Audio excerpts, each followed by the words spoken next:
Hello, this is RPTV and my name is Dimitri Martinovich. Today on RPTV we will be speaking with Louisa Jewell, a public speaker, author and founder of the Canadian Positive Psychology Association.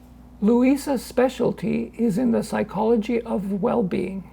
And given the difficulty of this moment, we have invited Louisa to share with us some of her insights on how we can better deal with the many pressures that we are facing at this moment. Welcome, Louisa, and today we will be speaking with you about positive psychology, and I understand you are the founder of the Canadian Positive Psychology Association. Can you tell us a little bit about that?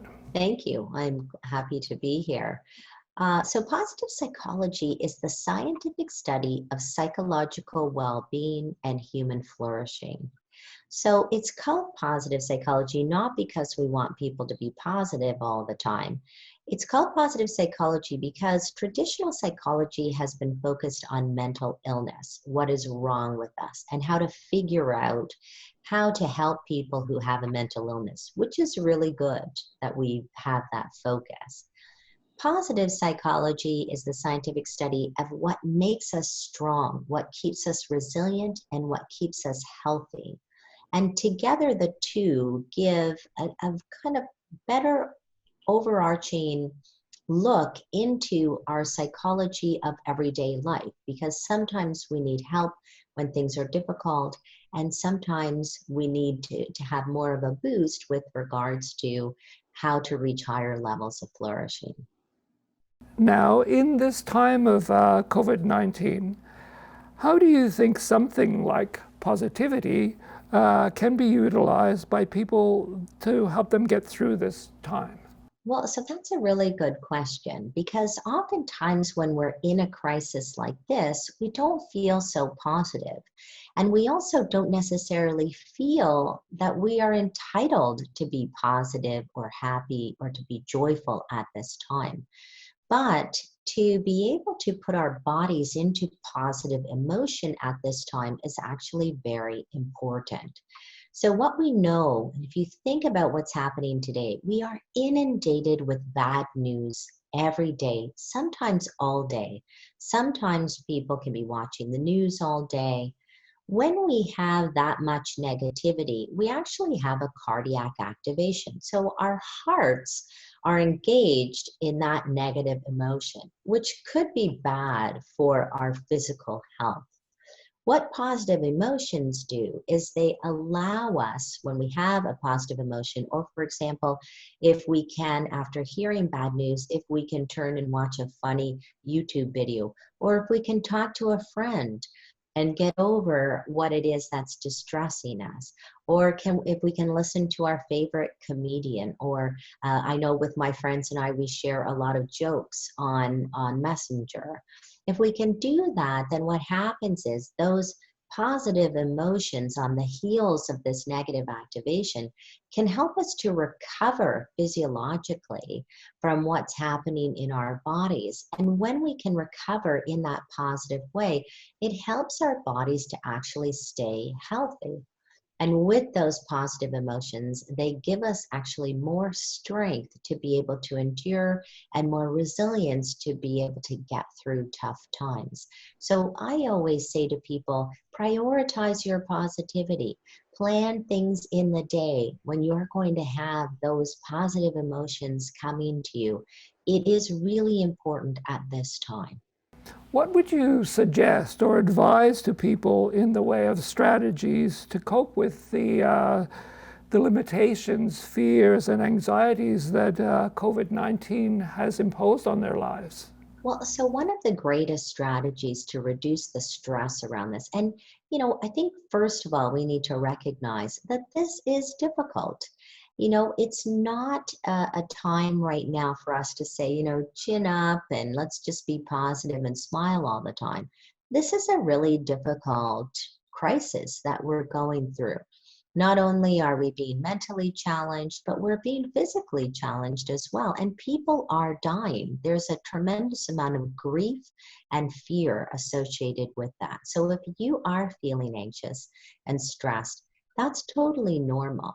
So this is when you really need to be vigilant about exercising certain activities, doing certain activities to keep you resilient. So one of the best things you can do to stay resilient at this time and to cope with this is to exercise. Exercise can be really good, not just for your body, but for your brain. It's a great outlet. I do my yoga practice for an hour every single morning, and I also do other cardio exercise as well every single day. So that's really critical to staying resilient. Another thing that I tell people is a lot of what is happening today is completely out of our control. If you think about COVID-19, some of it is in our control in the sense that we can wash our hands, we can stay home, we can wear masks and gloves, we can clean surfaces. So we can do all of those things to help prevent getting the COVID-19 virus. But there's a lot of things that are going on outside of our control. So I always say focus on the things that you can control. And you have to learn how to let go of the rest of it. And don't worry about the rest of it that is out of your control. So don't watch the news all day long. I have trusted sources that I go to keep up to date as to what's happening. And I listen to the press conferences that are put out by the federal, provincial, and municipal governments. After that, I do not watch the news. I want to know what's happening from a country level, from a provincial level, and a citywide level. But I do not need to inundate my brain with all of that news because a lot of that, again, is out of my control. So again, try to just focus on what you can control and forget the rest. Now, what do you say to people whose problems are too overwhelming for them? People who, for any number of reasons, cannot muster the personal resources to overcome the anxieties and even the depression that come with life-altering situations such as tragedies and global catastrophes. So in that case, I would highly recommend that people get professional help. So if you are finding that you are not coping well, there's a difference between being sad about something or being stressed and anxious about something and not being able to cope with what's going on. So if you are finding that you are not able to cope, you're not able to get out of bed in the morning, maybe you're not able to get out of bed all day, you're crying quite a bit, you're shutting yourself in, you're shutting yourself off from loved ones, whether they're calling you on the phone or if they're living in the same house as you, then I highly recommend that you get help. I don't have the phone numbers off the top of my head, but hopefully we can list those if we can, Dimitri, and maybe that will give people a lifeline in terms of being able to get help. Now, here's the thing. I sort of call this the Olympics of life kind of thing. We are facing the biggest challenge, of our lives when you think about it. And I'm sure if I listen in to a lot of your listeners, they've had these big challenges before. Cancer or divorce or domestic abuse. People have had these challenges before. When you go through something like that, you need extra support. It's okay to reach out for help. Whenever I go through extraordinary circumstances, my very beloved ex-husband, we were very good friends, died of a brain tumor last year.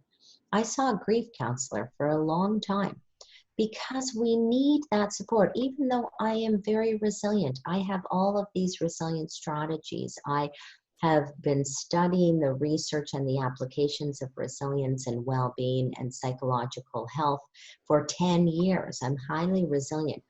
But I know when it's time that I'm going through a very extraordinary situation, which is what we're going through now. And that's when you need help. It's okay to get help if you're not feeling okay. So another question, what about the future? How do you feel about what people will have to do to get by in an environment that might be different to the one that we're expecting to go back to? But they won't be able to. In fact, the one that we'll be coming into will look very different.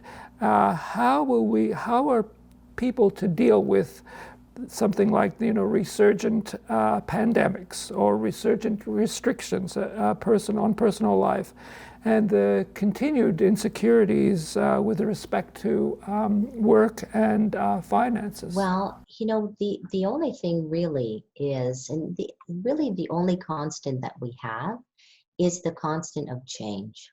Everything is changing all the time. This is just one more big change. I think the more we can accept that the world is changing on a daily basis, the more we're going to be able to just get over that and move on with our lives. I know that it is difficult to think about how our world would be different, but can you imagine that possibly our world might be better? Perhaps maybe being in isolation like this has allowed us to contemplate our lives. We were running at 100 miles an hour, and we've had to stop and pause, and it's been a beautiful thing. People have learned new things. I know I'm much more appreciative of that little forest that I used to walk in every day, and now I can't go to my place in nature. And I miss that. And so I feel much more grateful that I have this place in my life that I can go back to when all of this lifts. So I think that we can live our lives more grateful than before for knowing what we have. I think it's a real opportunity to say, how has this experience shaped me in a good way? How can I learn and grow from this? How can I make meaning from this? We talk in positive psychology about this idea of post-traumatic growth. I have a friend, for example, who had breast cancer. As a result of that, she studied nutrition. She wanted to understand how the food she ate affected her health, and she became a holistic nutritionist. Now, thankfully, she's been cancer-free for 11 years now, and I'm very grateful for that.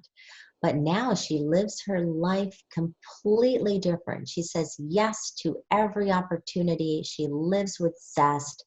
She does not waste an hour of her day. She eats very well, trains all of us on how to eat well. Her life has transformed, and she says that it has transformed because of the cancer. That is an example of post-traumatic growth. So I hope your listeners will think to themselves as well and say, how can I grow from this? How can I learn from this? How can we be better humans coming out of this experience? And fashioning your days to think about that.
Thank you, Louisa, for highlighting the importance of good self-care in the face of these most challenging of times, and to be mindful that even in the most traumatic of circumstances, there are reasons for hope and most importantly, that resilience, transformation, and growth are an integral part of our nature. My name is Dimitri Martinovic, and you're watching RPTV. Join us as we continue to bring you stories and issues of critical importance to our communities. Like, share, and subscribe to our channel. For more information, follow us on all our social media platforms. And don't forget to visit our website, as well as comment down below what you thought about this video.